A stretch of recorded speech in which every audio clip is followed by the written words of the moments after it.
Three lies, two suspects, one killer. Good evening, and welcome back to Warm Tales. I'm Harry. Thank you for spending part of your evening here. How are you doing today, genuinely? Drop it in the comments. And let me know where in the world you're watching from. Please do subscribe if you enjoy what we do here. Right then, settle in, and let us begin. Chapter 1. The Small Coldness. In a village like St. Mary Mead, the surface of life is kept smooth not by secrecy, but by habit. There are the usual structures that hold things in place. The church calendar, the parish notices, the committees that are less about governance than they are about ensuring everyone has a proper reason to see everyone else. There is, too, a hierarchy so gently enforced that no one would dream of calling it that. Certain people pour the tea, certain people are asked to open the fete, and certain people are thanked, publicly, repeatedly, for services that have long since become expected. If you listen closely, you could hear the village breathing through those arrangements. It inhaled at the beginning of Lent, exhaled at Easter. It held its breath slightly, always, when the vicar's wife entered a room. It loosened again when she smiled. On this particular Tuesday, the parish hall smelled of floor polish and Oldham books. The spring light made rectangles on the worn boards. The chairs were set in the familiar, uneven semicircle. No one ever sat quite in a circle, because a circle implied equality. A semicircle allowed one end to be, if not higher, then at least more convenient. Miss Marple sat, as she so often did, at the edge. Not by any self-effacing principle, but by preference. The edge offered the best view, the best listening, and the least obligation to speak. On the table in the middle were the papers that mattered. Lists of stalls, rhoda sheets, a penciled map of where the tombola would go, and where the produce table must be placed so that Mrs. Bantry's jams would not be overlooked. It was officially a meeting of the Fate Committee. Unofficially, it was a weekly rehearsal of who was who. Mrs. Rosalind Fane arrived precisely 3 minutes late, which was the kind of lateness that announced its own importance. Not rude, never rude, merely a small reminder that her time had edges to it, and those edges were sharp. She was a woman in her late 40s, with the sort of composure that made other people adjust their posture. Her hair, pinned in a smooth twist at the nape of her neck, was the color of autumn wheat. Her gloves, pale tan, looked as if they had never known a muddy handle or a careless pocket. "Forgive me," she said, and the words sounded like a kindness, though they required nothing in return. "I was delayed at the manor." The manor, in St. Mary Mead, was less a house than a fact. It belonged to no one of consequence any longer, just money and a succession of short-term tenants. But it remained useful as a landmark, a subject, a background against which other people's lives could be measured. Mrs. Fane sat. She smiled around the room, her gaze touching each face with practiced warmth. Each face except one. Mr. Lionel Hargreaves was not, in the strict sense, important. He was the village solicitor, which made him adjacent to importance. He lived in a narrow brick house near the green and cultivated a tone of modest authority that he wore like a well-pressed jacket. He had been speaking when Mrs. Fane arrived, pointing out something on the map, where the raffle table might be moved to allow a better flow. And as she sat, he continued, as one does, assuming that a person entering a room will join what is already happening. But Mrs. Fane did not quite join. Her smile held, but it held in the wrong place. It was directed to Mrs. Price, who ran the flower stall and had cousins in the county, then to the vicar's wife, then to Dr. Pritchard. When her eyes passed over Mr. Hargreaves, they did so as if he were a chair or the edge of the table. A small thing, almost nothing. Mr. Hargreaves faltered just for a moment, and then continued, a fraction more briskly, as if speed could make up for that tiny absence of acknowledgement. Miss Marple watched, appearing to study the list of cake contributions. It was not that Mrs. Fane disliked Mr. Hargreaves. Dislike would have been a kind of attention. It was something cooler than that. Mrs. Fane spoke then, with a polite decisiveness. "No, Lionel," she said, and the use of his name made it sound intimate, friendly. "The raffle must remain at the entrance. People need to feel they've done something charitable the moment they arrive." Mr. Hargreaves smiled. "Of course. I only thought. And the produce table will be beside the tea tent," Mrs. Fane continued, as if he had not spoken at all. "We don't want our gardeners carrying trays across the grass. It looks unsettled, as if a village fete could ever be anything else." There were murmurs of agreement. Mrs. Price nodded. The vicar's wife looked relieved. Mrs. Fane's confidence was comforting in the way a well-written recipe is comforting. It suggests that if one follows the instructions, nothing will go wrong. Miss Marple lifted her eyes briefly. Mr. Hargreaves's hands were on the edge of the table. His fingers, long, careful fingers, tightened very slightly, then relaxed. He had the look of someone who had been corrected in public by a person who knew precisely how to do it without seeming to do it. The meeting continued. People discussed sponge cakes and raffle prizes and the likelihood of rain.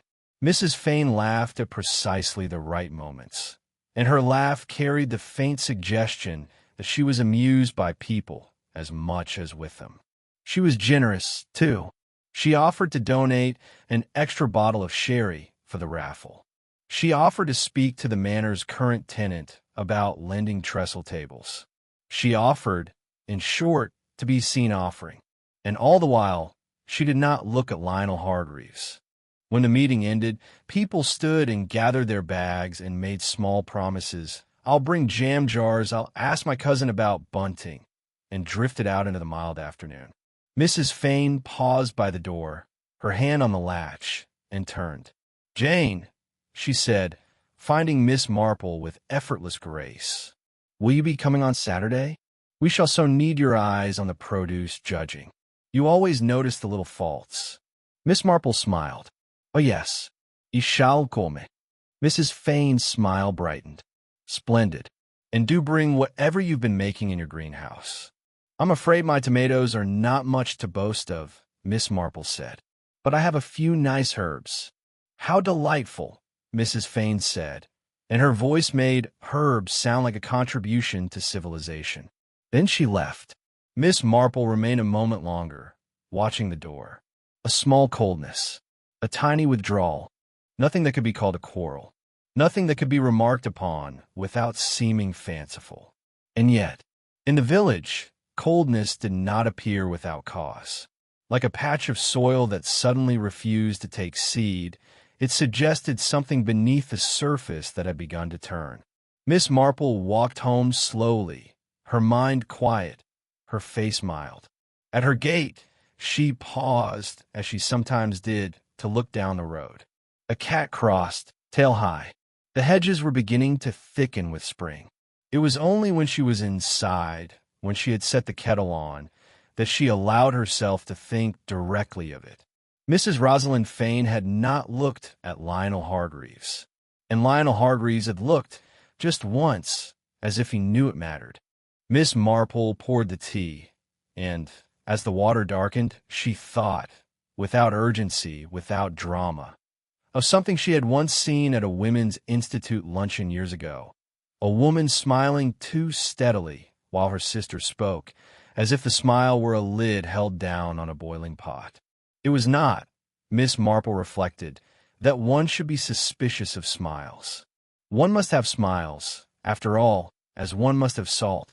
But too much salt, added at the wrong moment, always revealed itself. She sipped her tea, and she waited. Chapter 2. The Fate and the Fault Line. Saturday arrived with the kind of weather that made the village feel proud of itself. The sky was an honest blue, and the sun sat comfortably, as if it had been invited and had accepted. The grass on the green was bright and trimmed, and the bunting, hung with careful unevenness to look charming rather than planned, fluttered gently. By noon the fete was in full bloom.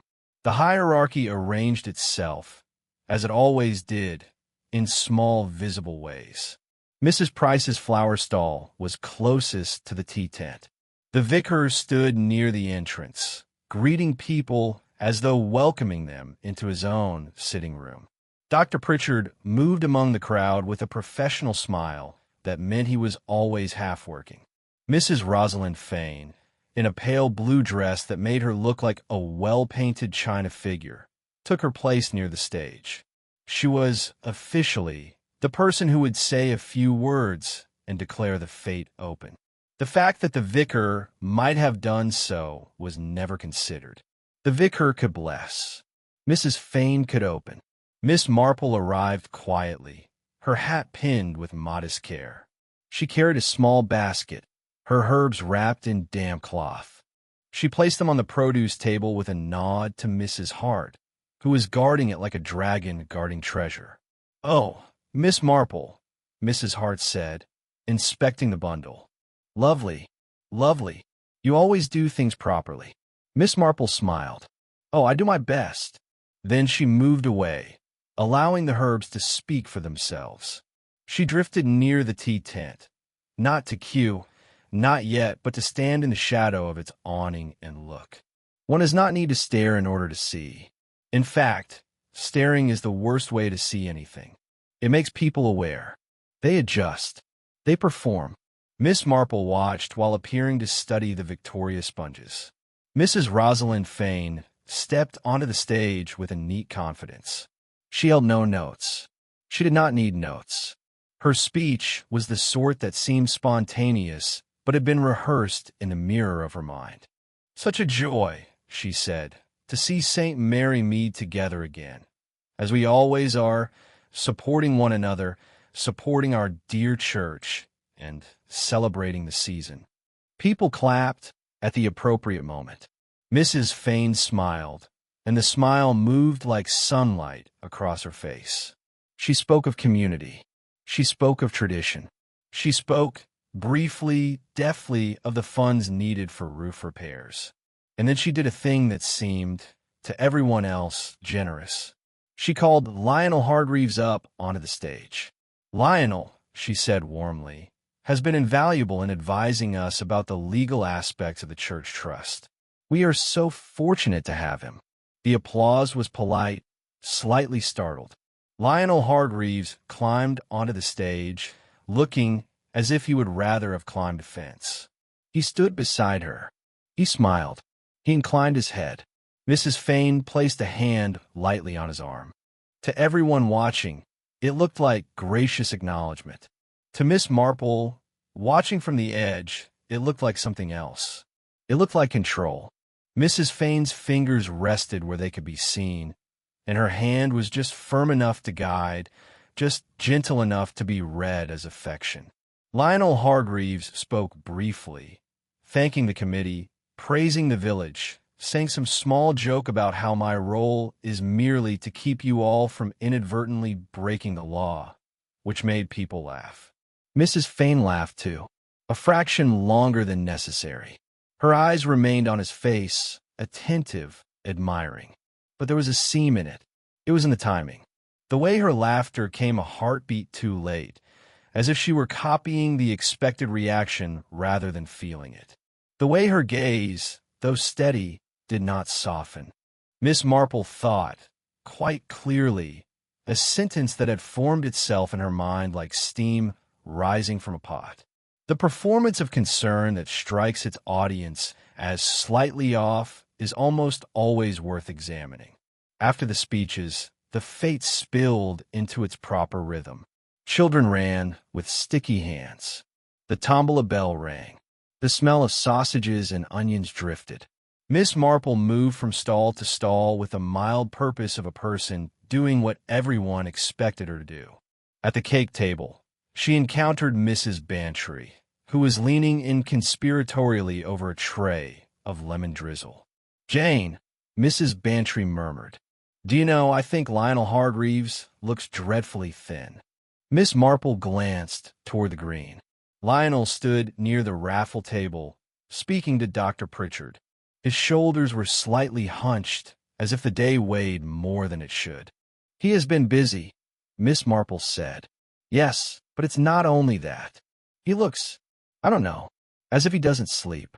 And Rosalind, did you notice Rosalind?" Miss Marple's eyes returned to Mrs. Bantry's face. Mrs. Bantry, being Mrs. Bantry, had noticed everything but could not quite sort it. "What about Rosalind?" Miss Marple asked gently. Mrs. Bantry frowned. She was very kind, calling him up like that. "But I thought he didn't like it." "Perhaps he is shy," Miss Marple said. Mrs. Bantry sniffed. "You ne la grive? Shy? No, my dear. He's always been one of those men who likes people to know he knows things."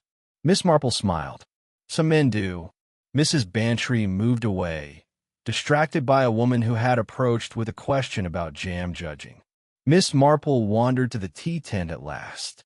She queued patiently behind two women discussing rhubarb. When it was her turn, she accepted a cup and a slice of sponge and took a seat at the edge of the table. From there, she could see Mrs. Fane circulating. Rosalind Fane moved like a hostess at her own party. She bent to speak to elderly Mrs. Webb, her face softening into exactly the right expression of fond respect. She laughed with Dr. Pritchard. She paused by the vicar and made a remark that caused him to smile with relief. Then, as Lionel Hargreaves approached the tea tent, she turned, smoothly, naturally, and moved away as if drawn by some other duty. Lionel stood a moment, cup in hand, looking after her. His expression was not anger. It was not hurt. It was something closer to calculation, as if he were weighing whether to speak or not, whether to step into the warmth or remain outside it. He chose the outside. He turned and walked away. Later, as the afternoon softened, Miss Marple saw him again near the church gate. He was alone, watching the crowd with a detached look. Miss Marple passed within a few feet of him, and in that passing moment, she heard him murmur, not to her, perhaps not to anyone, words that were almost swallowed by the noise. "She can't keep it up." Miss Marple continued walking. She did not turn her head. She did not look back, but the words settled in her mind like a seed. That evening, when the fete was packed away and the green returned to itself, the village hummed with satisfaction. Money had been raised. Cakes had been praised. Mrs. Fane's speech was mentioned with approval. No one spoke of Lionel Hargreaves's thinness. No one spoke of his strange, solitary moment by the gate. And if anyone did notice that Mrs. Fane's warmth had been offered with great precision, extended to exactly the right people and withheld from exactly one, they did not think it important enough to name. Miss Marple went home. She washed her cup. She set out her small supper. And, as she buttered a piece of bread with slow care, she thought of that coldness again. Not a quarrel, no. More like a gardener who, having watered every bed diligently, suddenly skips one particular plant, leaving it to wilt, not from neglect, but from choice. Chapter 3. The Committee Tea. The following Wednesday brought rain, as if the village were being gently reminded not to grow arrogant. The rain was not dramatic, just a steady patter that made everything smell of earth and wet stone. People arrived at the vicarage for the committee tea with umbrellas dripping and cheeks pink. It was ostensibly a thank you tea after the fete. In truth, it was another stage, another chance for the village to confirm its own story about itself. The vicarage drawing room was warm. The furniture looked as if it had been chosen for endurance rather than beauty. On the low table were plates of sandwiches, slices of fruitcake, and a bowl of strawberries that were slightly too early in the season, but had been purchased at some expense to make the right impression. Miss Marple sat near the window, where she could watch the room without being the room. Mrs. Rosalind Fane arrived with a tin of biscuits someone simply must try, and presented them as if presenting a gift to a queen. She took her place beside the vicar's wife and began, at once, to smooth the air, commenting on the success of the fete, praising Mrs. Hart's organization and speaking, in passing, of how dear Lionel had been so helpful. It was interesting, Miss Marple thought, how often people praise someone most loudly when that person was not present. Lionel Hargreaves arrived 10 minutes late. His hair was damp, his coat collar turned up. He apologized with a quick smile and took a cup of tea. Mrs. Fane turned toward him with an expression of delight. "Lionel," she said, "we were just speaking of you." "How fortunate," Lionel said, and it might have been humor, but it did not quite land. Mrs. Fane laughed. Again, that fraction too long. She reached toward him with a biscuit tin. "Please, do have one. They're quite divine." Lionel hesitated for half a second. Then he took a biscuit. Mrs. Fane's eyes remained on him as he ate, attentive in a way that seemed kind. But her attention had a direction to it.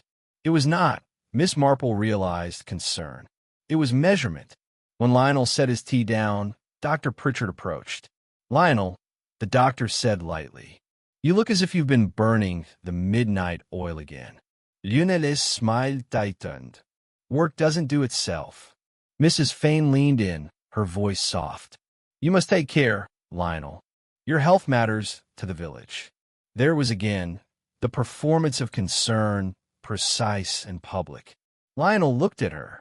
For a moment, something flickered in his eyes, something like impatience, like a desire to say what he truly thought. But he did not. He smiled politely. "Thank you, Rosalind," he said. And Miss Marple thought, "He has learned a rule. He will not break the surface. Not here, not in this room where the village story is being told." The conversation moved on. Mrs. Price spoke of her dahlias. The vicar's wife spoke of the roof repairs.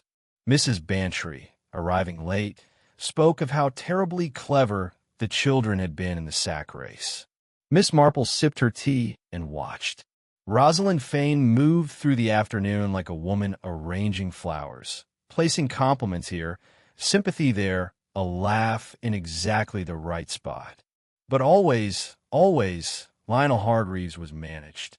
Whenever he spoke, she responded with warmth that sounded supportive but subtly corrected him. If he mentioned a detail about the trust, she smoothed it into a simpler version. If he made a small joke, she laughed in a way that made it seem as if she had given him permission to be amusing. No one else noticed. Or if they did, they interpreted it as what it appeared to be, friendliness. Miss Marple noticed the seam. It was not in what Rosalind did. It was in the faint tension beneath it, as if her kindness were a lid held down on something that wanted to rise. At one point, while Mrs. Price was distracted by a question about the flower stall, Rosalind Fane's voice dropped slightly. "Lionel," she said, still smiling, "have you had a chance to look at those papers I mentioned?" Lionel's face changed. "Not much, but enough." "I have," he said. "And?" Rosalind asked, her voice gentle, her eyes bright. Lionel took a sip of tea. "They're interesting." Rosalind laughed softly. "Oh, you always say that when you mean something else." Lionel's hand tightened around the cup. "Doi." Rosalind's smile held. "You do." It was a tiny exchange, hardly anything, but Miss Marple felt, with quiet certainty, that it was not about church papers at all. Later, as people began to leave, Miss Marple rose as well. She put on her coat slowly, giving herself time. In the hallway, she found Lionel Hargreaves alone, reaching for his umbrella. "Good afternoon, Mr. Hargreaves," she said politely. He turned, startled, as if he had forgotten she existed. Then his face softened. "Miss Marple, good afternoon." "A successful fate," Miss Marple observed. "Yes," Lionel said, and his tone made the word feel heavy. "Very successful." He looked at her, and for a moment Miss Marple thought he might say something. He had the air of a man standing at the edge of a decision. But then voices came from the drawing room. Rosalind's laugh, the vicar's wife calling goodbye, and Lionel stepped back into the village's normal light. He smiled again, briskly. "Well, must be off," he said. "Good day." And he left, the umbrella opening with a snap like a punctuation mark. Miss Marple walked home through the rain, her shoes making small sounds on the wet path. She thought of Rosalind Fane's warmth. How precisely it was given, how carefully it was performed. Some people, Miss Marple knew, were kind because they could not bear not to be. Others were kind because kindness was the easiest way to keep control of a room. And sometimes kindness was a wall, built brick by brick, smile by smile, so that no one would ever see what lay behind it. Chapter 4. The Talk That Never Finished. If St. Mary Mead loved anything almost as much as committees, it loved an evening event. When a notice appeared in the parish bulletin, an illustrated talk, St. Mary Mead through the ages. Mr. Lionel Hargreaves. People reacted with the eager approval reserved for things that promised both education and the chance to be seen attending education.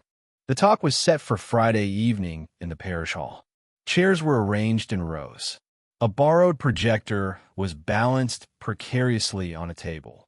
A plate of biscuits was placed at the back, as if learning required sugar. Miss Marple arrived early and took her usual seat near the side, where she could see both the speaker and the audience. The hall filled gradually.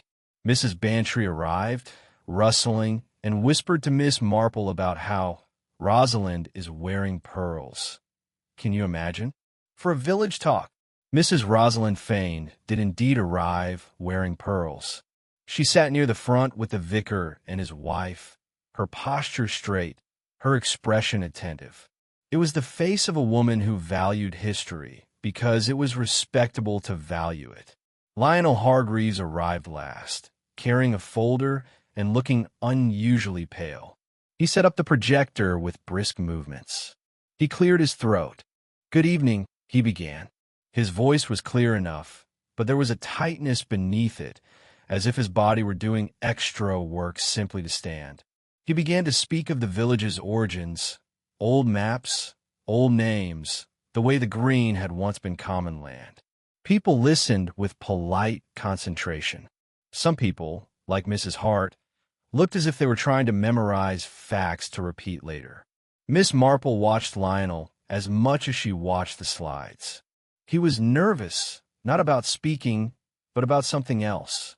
His eyes moved too often toward the front row, toward Rosalind Fane.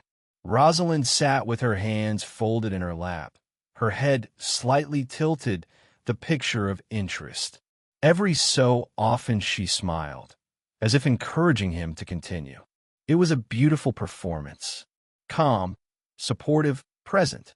And yet there was that seam again. The smile maintained just a moment too long. The warmth extended not to Lionel himself, but to the audience's perception of her. Halfway through, Lionel moved to a new subject, the manor. He clicked to a slide showing an old photograph, sepia-toned, of the manor house, ivy climbing its walls. As many of you know, Lionel said, the manor has changed hands many times. But there was a period, late 1930s, when it was under the ownership of the Archer family. A ripple went through the room. The Archer family were a name old enough to carry weight, though no Archers remained in the village now.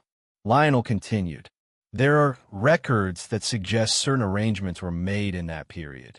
Informal arrangements, you might say, to keep matters. He paused. His hand went to his throat as if the air were suddenly thicker. Rosalind Fane's face did not change.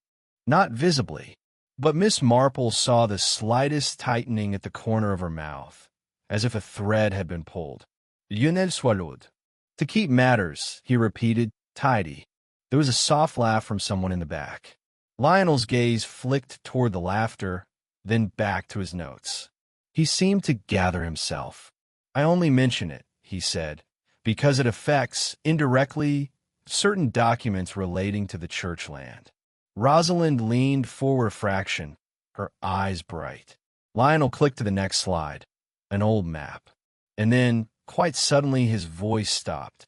He stood still, one hand on the projector table, as if unsure whether it would hold him up. His mouth opened, closed. His face was gray. Someone, Mrs. Bantry, perhaps, made a small sound of alarm. Dr. Pritchard was on his feet at once, moving down the aisle. Lionel ist kniesbeugelt. He sank to the floor, not dramatically, but as if the body had simply decided it could not keep its promise to stand. There were murmurs, chairs scraping. Dr. Pritchard knelt beside him, speaking quickly, his hands already checking pulse, breathing. Rosalind Fane rose too, her hand pressed to her mouth. Oh dear," she said, her voice soft with shock. She moved forward, but only a step. She did not push through the crowd. She did not kneel. She hovered at the edge of the circle of concern, in the place where her distress could be seen. "The ambulance," someone said. "I'll call," said the vicar's wife, already hurrying toward the hall phone. Lionel's eyes fluttered open briefly. He looked up, straight at Rosalind Fane. His lips moved. No sound came.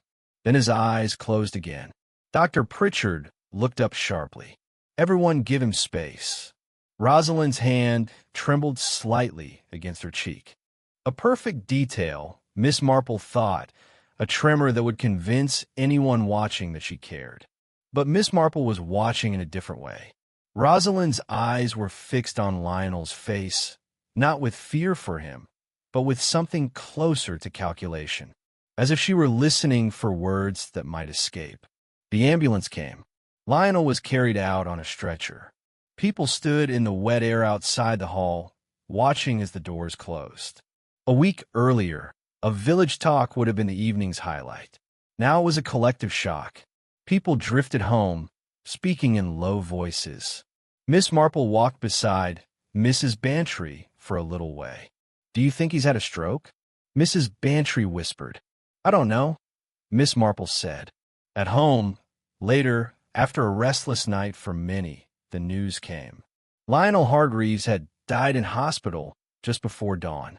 The village took in the fact, as it always did, slowly, with a delayed wave of emotion, and then with the practical question of what would happen next. Dr. Pritchard said it was likely a cardiac event, though he admitted the hospital was waiting for tests. Mrs. Bantry said, but he was only 57. Mrs. Hart said, he worked too hard.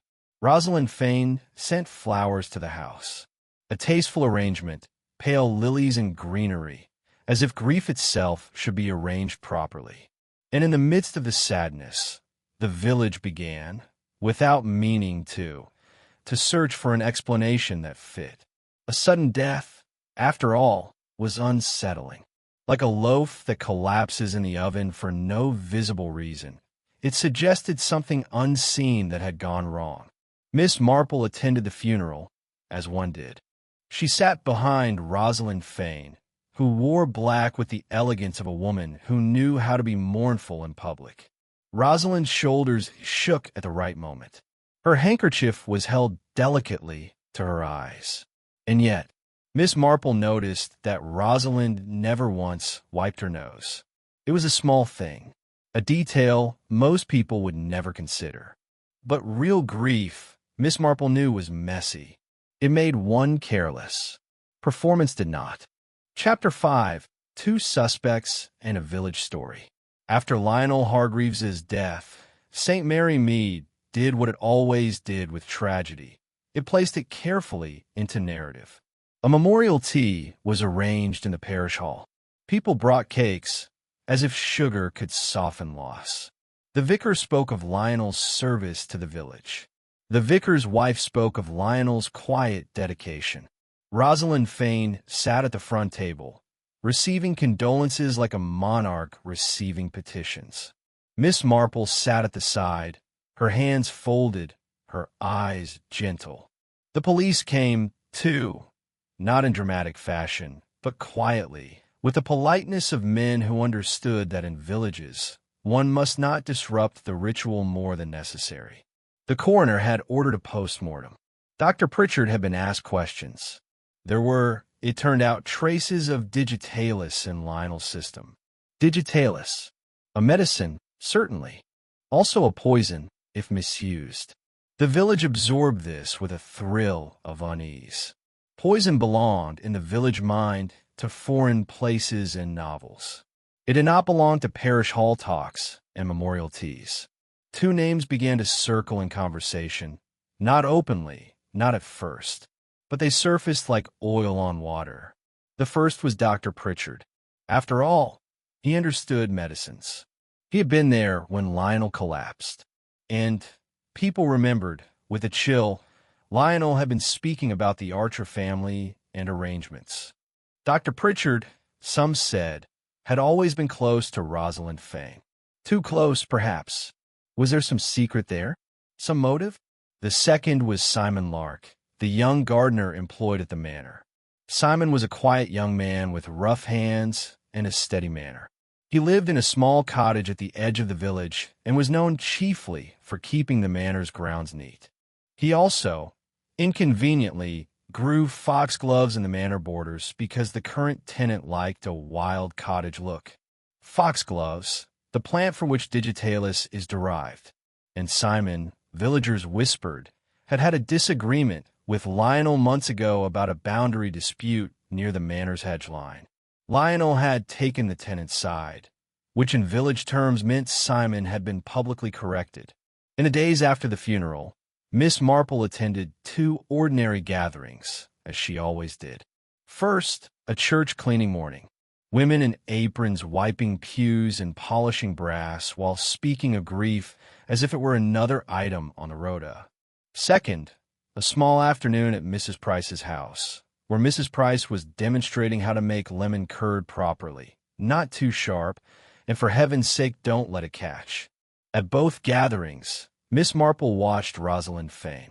Rosalind arrived with contributions, a bottle of polish for the church cleaning, a basket of eggs for Mrs. Price. She spoke of Lionel with correct sadness. She praised his commitment. She sighed at the right moments. But always, her warmth moved with direction. She was warmer to those who might shape the village story. The vicar's wife, Mrs. Bantry, Dr. Pritchard. She was cooler, only slightly, just enough, toward those who might not. Simon Lark, who had come to the church cleaning morning to repair a loose step, and Millie Gray, the young schoolteacher who had offered to help arrange chairs for the memorial tea. Millie Gray was new to the village. She was in her late 20s, with dark hair pinned back and a face that carried both kindness and a certain stubborn independence. At the memorial tea, Miss Marple noticed Rosalind speak to Millie with polite brevity, as if Millie were a person who could be acknowledged but not welcomed. Millie, for her part, looked as if she had once tried to be friendly with Rosalind and had been met with something invisible but firm, a closed gate. Simon Lark stood at the back of the hall, uncomfortable in his best jacket. He held a cup of tea as if unsure what to do with it.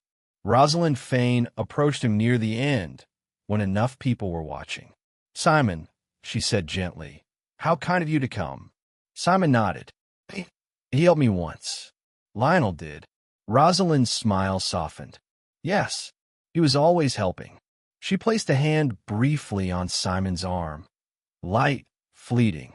A gesture that would be remembered as compassion.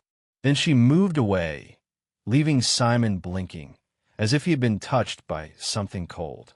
Later, Miss Marple heard Mrs. Hart murmuring to Mrs. Bantry near the cake table. "I shouldn't say it, of course, but that's Simon. He's such a quiet one. You never know what's going on inside." Mrs. Bantry pursed her lips. "And Dr. Pritchard, well, doctors have access to all sorts of things." Mrs. Hart leaned in. "And Rosalind, poor Rosalind. She's been so brave." Miss Marple sipped her tea. Brave. Yes, that was the word the village liked. It made grief respectable, and it allowed admiration to sit comfortably beside suspicion. In the corner of the hall, Millie Gray stood alone, looking at the floor as if wishing she could disappear. Miss Marple watched her. It was not only Simon and Dr. Pritchard the village was watching. Millie was being watched too, in that subtle village way. She had been at the talk. She had helped Lionel with his notes once, someone said. She had been seen speaking to him outside the post office last week. And new people in villages were always potential causes of disturbance. Like unfamiliar seeds introduced into a careful garden bed, they were inspected for signs of trouble. Miss Marple watched Rosalind again. Rosalind's face, as she spoke to the vicar's wife, was full of gentle distress. Her eyes shone slightly. She touched her pearls as if they were a comfort. She was, Miss Marple thought, performing grief the way one might set out a table. Everything in the right place, nothing spilling. But grief, like batter, sometimes needed to overflow a little to be real. When Miss Marple went home that evening, she found herself thinking not of Lionel's death, but of Lionel's eyes, lifting to Rosalind as he lay on the floor. His mouth moving, trying to say something. "She can't keep it up," he had murmured at the fate. "Keep it up." Miss Marple sat with her tea and thought of Rosalind Fane's life in the village. Her position, her role. Some people, Miss Marple knew, built their lives the way one builds a garden display. Careful planning, constant maintenance, trimming every leaf that grew out of line. And when something threatened to reveal the roots beneath, well, some people would do almost anything not to be seen clearly. Chapter 6. Mrs. Petty Remembers. Mrs. Petty lived in a cottage that seemed older than the road itself. It crouched behind a hedge of hawthorn, its windows small and its bricks darkened with age. Inside, it smelled of lavender, old books, and the faint tang of coal dust that never quite left the house once it had been warmed by coal. Mrs. Petty was 92 and sharp as a knife.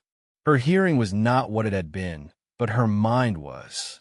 Her eyes, pale and surprisingly bright, missed very little. She had lived in St. Mary Mead long enough to know that the village did not change in essence, only in costume. Miss Marple visited her on Thursday afternoon, as she often did. Not because she wanted information. "Of course I do." Old Mr. Archer with his mustache like a broom, and his wife who never quite forgave the village for existing. Miss Marple smiled. "Yes, that sounds like her." Mrs. Petty sipped her tea. "Why do you ask?" "Oh, nothing in particular," Miss Marple said. "Lionel mentioned them in his talk. It made me think." Mrs. Petty gave a short laugh. Lionel always did like to think he dug up something interesting. He liked secrets, that one. Not for their own sake. Mind you, he liked being the one who knew them. Miss Marple stirred her tea gently. Were there secrets, then? In those days, Mrs. Petty looked toward the window, not seeing it. Seeing instead something far behind. There was always something, she said. The Archers were like that. All very proper on Sundays, but you could feel it, like a pudding that looks perfect on top and is raw underneath. Miss Marple's eyes remained mild. "What was it, do you think?" Mrs. Petty shrugged. "There was a girl, a maid, pretty little thing. Rose Archer. Funny, same surname as them, but not related. People said she was a distant cousin. People say all sorts." Miss Marple's hand paused on her spoon. "Rose Archer." Mrs. Petty nodded. She worked at the manor in the late 30s. And then one day she was gone. Just gone. "Gone where?" Miss Marple asked softly. Mrs. Petty sniffed. "Where do girls go when they're inconvenient?" "To an aunt. To a mother's friend. To somewhere no one asks questions." Miss Marple waited. Mrs. Petty continued, her voice matter of fact. "There was talk of a baby. Nothing you could pin down, mind you. But you know how it is. A girl doesn't simply vanish in a village without a reason. Not unless someone makes her." Miss Marple's face did not change. "And the Archers?" Mrs. Petty's eyes sharpened again. "They stayed. Mrs. Archer went to church every Sunday, as if God himself were taking attendance. Old Mr. Archer got quieter.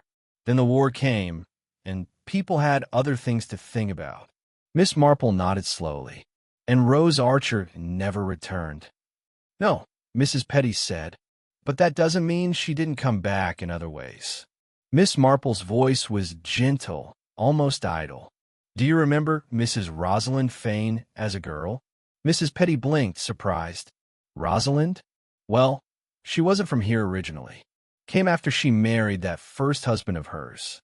The banker, wasn't it? Yes, Miss Marple said. Mr. Fane. Mrs. Petty pursed her lips. She was always polished. Always knew how to speak to people as if she was doing them a favor by listening. Some women are born with that. Others learn it the hard way. Miss Marple set down her cup. Do you think she resembles anyone you knew before? Mrs. Petty frowned, thinking, then she gave a small snort. Now that you mention it, there was a woman once in the village who had that same sort of careful calm.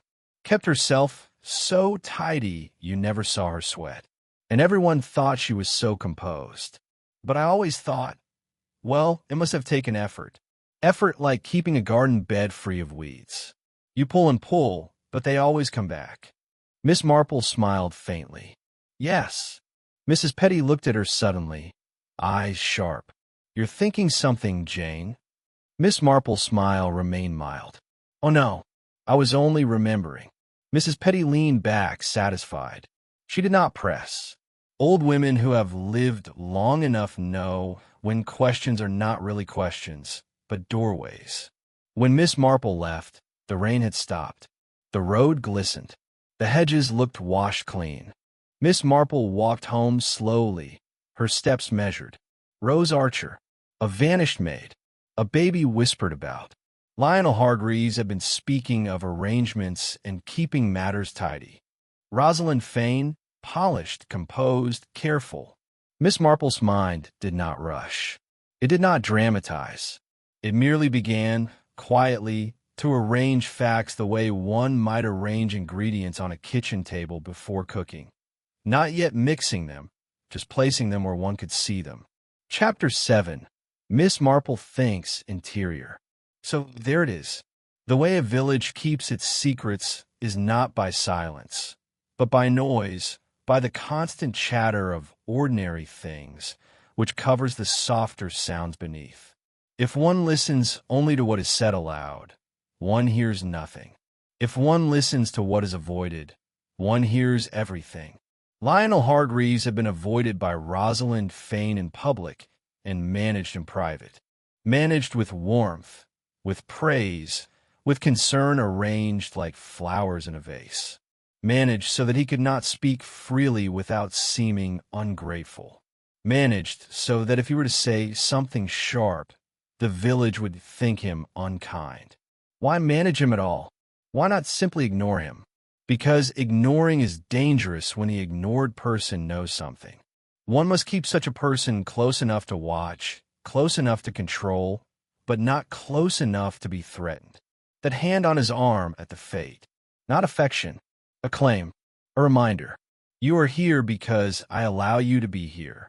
L'unelistines, his lack of sleep. The look of a man rehearsing words in his head and never finding the moment safe enough to speak them. He had been frightened, perhaps, not of death, but of consequence. And yet he had been determined. She can't keep it up. Keep what up? The performance. The architecture of her life. The story she had built and maintained. The Archer family. Late 1930s. A maid, Rose Archer, who vanished. A baby. Arrangements to keep matters tidy. Villages do not invent those rumors from nothing. They grow from small truths like mold grows on jam if the lid is not properly sealed. Rosalind Fane came to St. Mary Mead after her marriage. The banker husband, respectable. A woman who arrives with respectability already wrapped around her is accepted easily. People are grateful not to have to test her. They simply place her on the right committees in the right seats and allow her to become a fixture. But what if the respectability was not her own? What if it was borrowed? Some women learn composure the way some people learn cooking, not from pleasure, but from necessity. If you must feed people, you learn to make do. If you must appear blameless, you learn to smile. Mrs. Petty's phrase, learn the hard way. Effort like keeping a bed weed-free. Pull and pull, but they always return. A life of constant maintenance. Lionel, solliciteur, liked secret. If there were old documents, adoption papers, birth records, and formal arrangements, he would find them. Perhaps he found them recently. Perhaps he found something that connected Rosalind to Rose Archer. A name, a date, a payment. The sort of evidence that turns gossip into fact. And when Lionel began to speak of the manor, of the Archers, and of arrangements, Rosalind tightened. A thread pulled. She needed him silent. Not merely corrected, but silenced. Digitalis. Foxglove. A medicine and a poison. People immediately look to the doctor and the gardener. That is how suspicion works. It chooses the most visible tools and assumes the hand that used them must belong to whoever normally holds them. But poison is not only about access. It is about intention and timing.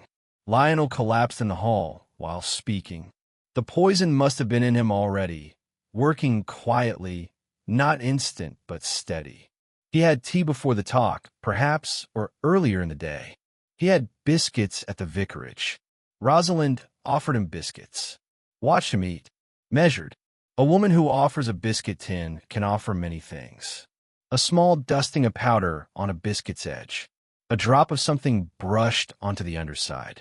It is so easy if you have practiced being careful. If you have lived by carefulness. Rosalind's grief at the funeral. Composed, correct, visible. Not messy. Performance again. Because she had to be seen behaving exactly as a grieving woman should. She could not afford even one moment of genuine disorder, because genuine disorder might reveal what lay beneath. Fear of being seen clearly. Yes, not fear of punishment, not exactly. Fear of exposure. The terror of the village gaze turning from admiration to understanding. If Rosalind was once Rose Archer, or connected to her, then the village story of Rosalind Fane, committee chairwoman, benefactor, widow of a banker, would collapse. The years of architecture built to cover the first small dishonesty would crumble. And what would be left? A woman who had spent decades being a version of herself that others approved of, until she could no longer remember what she had originally been protecting. And that is the saddest part. People think of lies as sharp, deliberate things like knives. But most lies are more like yeast. They start small. They rise. They expand. They fill the space, and then the whole loaf is shaped by them. One cannot cut out the yeast afterwards. It has already changed everything. 3 lies. The first, the lie of origin. A name, a past, a story presented to the village as if it were truth. The second, the lie of charity, of generosity used as proof of goodness. If people see you giving, they stop looking at what you might be taking. The third, the lie of innocence, performed when danger comes close. Concern arranged so beautifully that no one dares to imagine it might be false. 2 suspects. Of course, the village would pick the doctor and the gardener. It always chooses the simplest picture. A doctor has medicines. A gardener has foxgloves. That makes sense. A respectable widow chairwoman does not make sense as a killer, so the mind rejects it. But the seam is in the performance. Rosalind's warmth is directional. Her concern is measured. Her kindness is a tool. And her fear, beneath all that polish, is enormous. Lionel looked at her on the floor. His mouth moved. Perhaps he tried to say her real name. Perhaps he tried to warn. He could not. His body had already been instructed to stop him. What now? One does not confront Rosalind Fane in public. That would only make her double the performance. Add more sugar to the cake, so no one tastes the bitterness beneath. One speaks instead to the person most affected by the village's suspicion, the one being quietly watched, quietly judged, the one who, if pressed, might be crushed by the village story. Millie Gray. New. Alone. Already outside Rosalind's warmth. A convenient third suspicion if the first 2 do not satisfy. And Simon Lark, too. Quiet, rough-handed, easy to imagine capable of anything because he says so little. Truth must be offered like tea, not forced, not poured down anyone's throat, but set on the table with calm hands, allowing the other person to decide whether to drink. And there is always the weight of it, not triumph, not satisfaction, only the sober sadness of seeing clearly what another person has spent years hoping would never be seen. Chapter 8. The Confirmation in the Ordinary. On Monday morning, St. Mary Mead returned to its routines with the same stubbornness with which gardens return to growth after frost. The post office opened. The school bell rang. People bought bread and spoke, in lowered voices, about the police inquiries. Miss Marple, as usual, went to the village shop for a few things: flour, butter, a small bag of sugar. Mrs. Drew, behind the counter, leaned forward as she wrapped the butter. "Miss Marple," she whispered, "they say it was poison." Miss Marple's eyes remained mild. "Yes, so I hear. And they're asking about foxgloves," Mrs. Drew continued. "Simon Lark's been questioned." "Has he?" Miss Marple said softly. Mrs. Drew nodded, her mouth tight. "Poor boy looked like he'd been scolded. And Dr. Pritchard, too. Imagine. The doctor." Miss Marple paid and thanked her, then moved outside into the pale sunlight. Near the shop was a small notice board where village announcements were pinned. Someone had added, in slightly shaky handwriting, "Volunteers needed for church roof fundraising. Please see Mrs. Fane." Even now, Rosalind was organizing. Even now, she was positioning herself as the village's steady hand. Miss Marple walked slowly toward home, her bag swinging lightly. As she passed the manor lane, she saw Simon Lark by the gate, trimming a hedge with methodical patience. He looked up briefly when she approached, then looked down again, as if eye contact might invite questions he could not answer. Miss Marple paused. "Good morning, Simon." Simon stopped his trimming, wiping his forehead with the back of his wrist. "Morning, Miss Marple. It's growing quickly, isn't it?" Miss Marple said, nodding toward the hedge. Simon shrugged slightly. "Spring does that." Miss Marple let a small silence settle. "It must be difficult," she said gently, "to have people looking at you." Simon's jaw tightened. He did not deny it. "They can look," he said. "Don't mean they'll see right." Miss Marple's eyes rested on his hands, strong, earth-stained hands. "No," she agreed softly. "It doesn't always." Simon glanced at her then, startled by the quiet understanding in her tone. He looked away again quickly. Miss Marple did not press. She smiled faintly, as if they had spoken only of hedges. As she continued on, she turned into the lane that led past the churchyard. There, unexpectedly, she saw Millie Gray standing by the lich gate, looking at the gravestones as if trying to read answers in them. Millie turned when she heard footsteps. Her face tightened, ready for judgment. Then she saw Miss Marple and relaxed slightly, though the tension did not leave her shoulders. "Miss Marple," she said politely. "Miss Gray," Miss Marple replied. "A fine morning." Millie nodded, but her eyes were shadowed. "Yes." Miss Marple did not ask why she was there. She did not ask if the police had spoken to her. She did not ask what she feared. Instead, she said, as if the thought had simply occurred to her, "Would you care to come in for a cup of tea later? I made some sponge yesterday, and I find it's always nicer when shared." Millie blinked. Her throat moved as she swallowed. "That's very kind," she said quietly. "Yes, I'd like that." Miss Marple smiled. "Good. This afternoon, then, about 4. Millie nodded, as if holding onto the appointment like a rope. Miss Marple continued home. At her own gate she paused, as she so often did, and looked across the village. Rosalind Fane's house, white curtains, neat garden, sat in the sunlight looking like a picture of peace. So well maintained, Miss Marple thought. Every leaf trimmed, every bed weeded. But sometimes when a plant looks too perfect, it is because it's being held up by stakes. And stakes do not cure a weakness in the roots. Chapter 9. Tea. quietly given. At 4 o'clock, Millie Gray arrived at Miss Marple's cottage with the hesitant carefulness of someone entering a room where she hopes to be safe. Miss Marple welcomed her warmly, not extravagantly.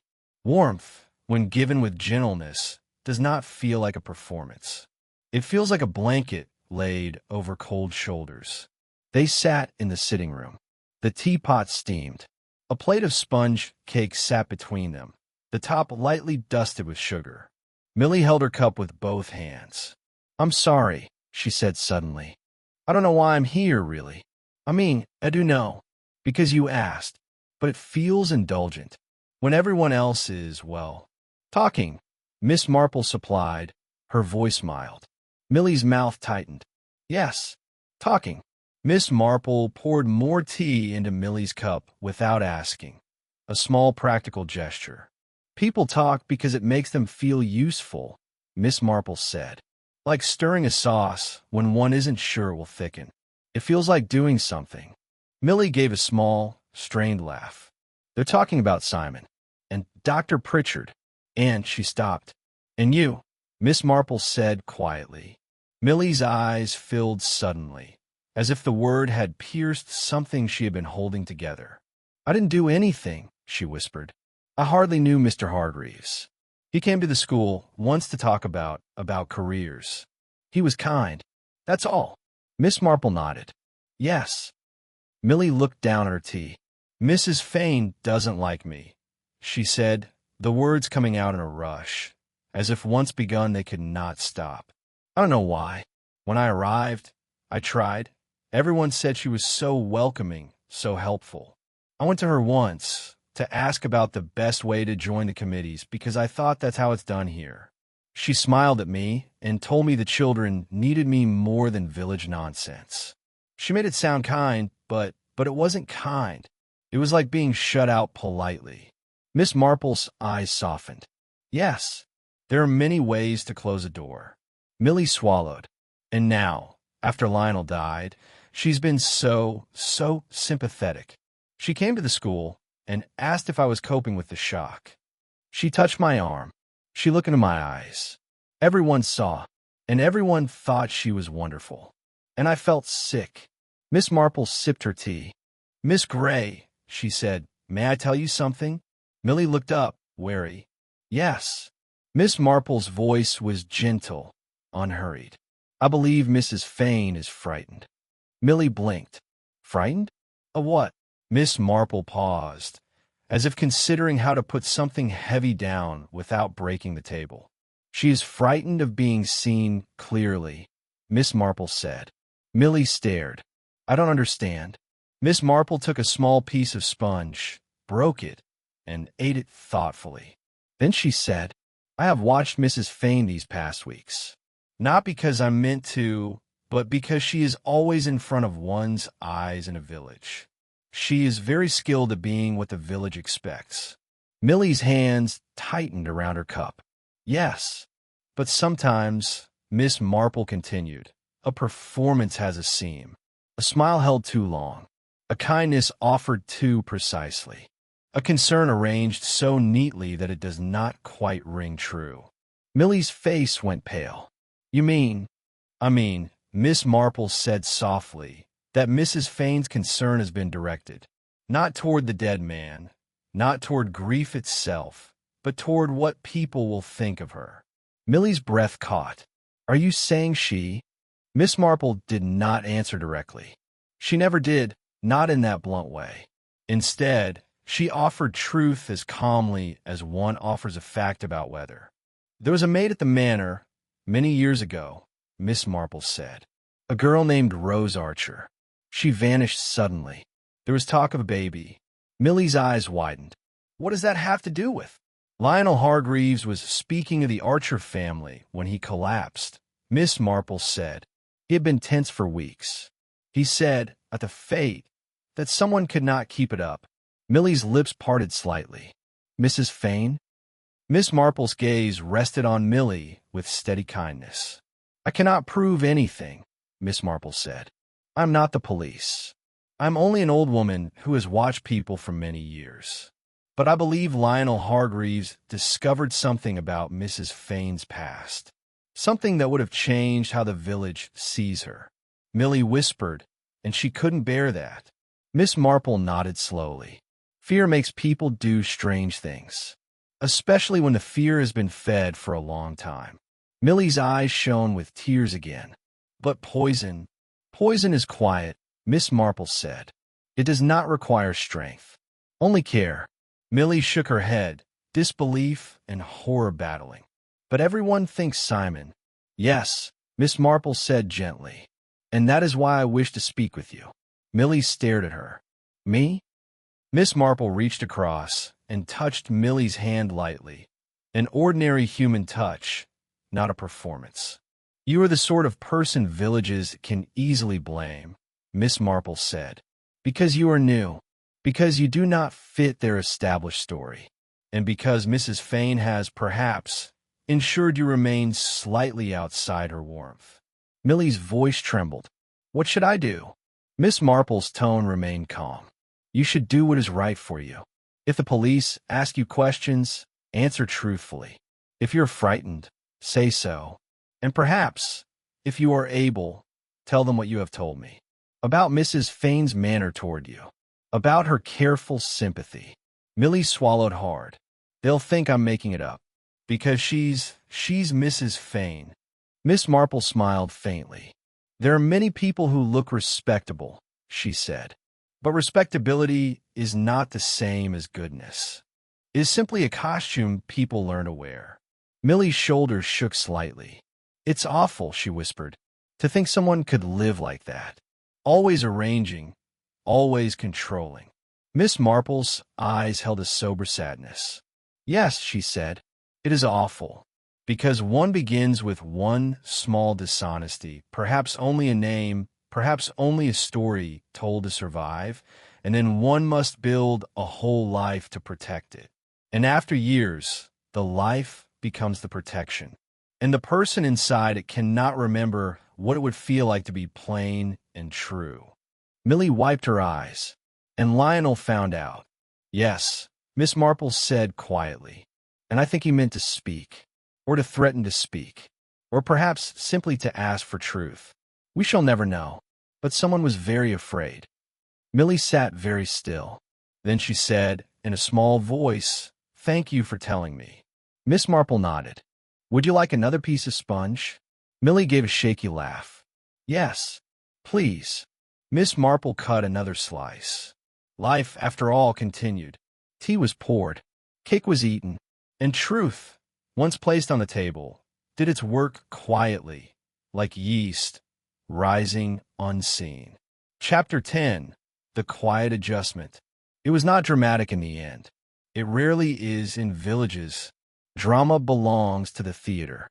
Villages prefer the slow, controlled settling of dust. Within the week, the police asked more questions. They returned to the vicarage tea. They questioned who had handled the biscuits, who had refilled the tin, who had brought what.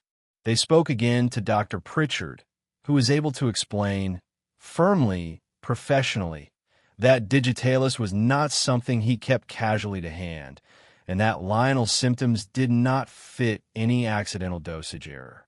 They spoke to Simon Lark, who admitted he grew foxgloves but pointed out, bluntly, that anyone could pick them from the manor borders. Foxgloves were not locked away. They were flowers, pretty poisonous in common. And they spoke to Millie Gray, who, her voice shaking but steady with truth, told them of Mrs. Fane's coldness, her careful sympathy, her tendency to control the room. It was a small thing, Millie's statement. Not evidence, not proof. But it changed the shape of the questions. Then, as if the village itself were exhaling, an old record surfaced, something Lionel had copied, perhaps, and left in his office. A birth entry, a name that did not match the story Rosalind Fane had always told. Rose Archer. The police did not announce this to the village, not at first. They visited Mrs. Fane quietly. What happened in that visit was never fully known because the village did not demand to know. It preferred not to.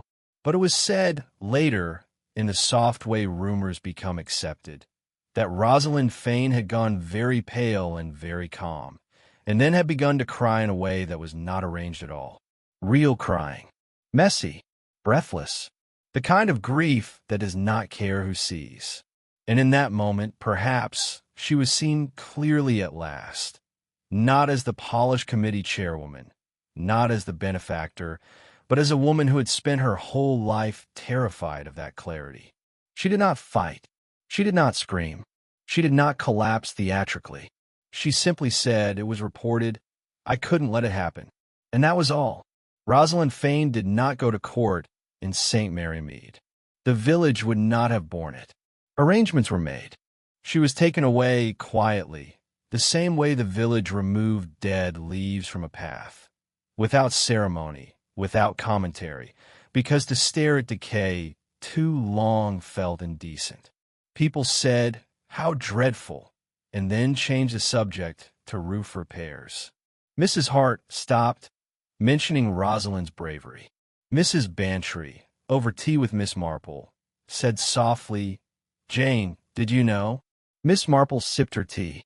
I suspected, she said.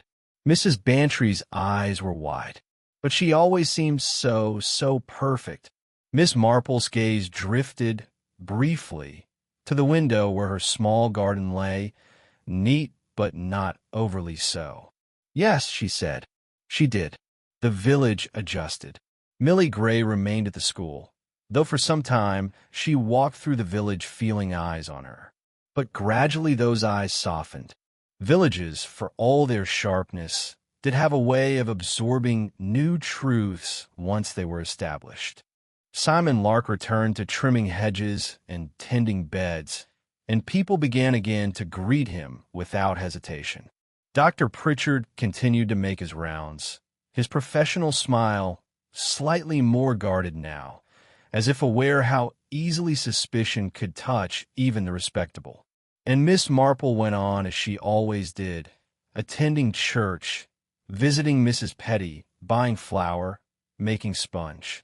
There was no triumph in her, no satisfaction, only the mild, sober sadness she always felt when a person's careful architecture collapsed and revealed the frightened heart that had built it.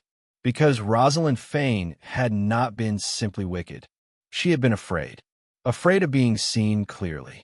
Afraid that the village gaze, so warm when admiring, so cold when judging, would turn upon her true self and find it wanting. She had built a life like a garden bed kept immaculate. Every weed pulled, every leaf trimmed, every bloom arranged so that no one would see the soil beneath. But the roots long ago had gone wrong. And in the end, no matter how beautiful the plant looked above ground, no matter how carefully maintained the surface, the rot below could not be hidden forever. Not in a garden, not in a village, not in life.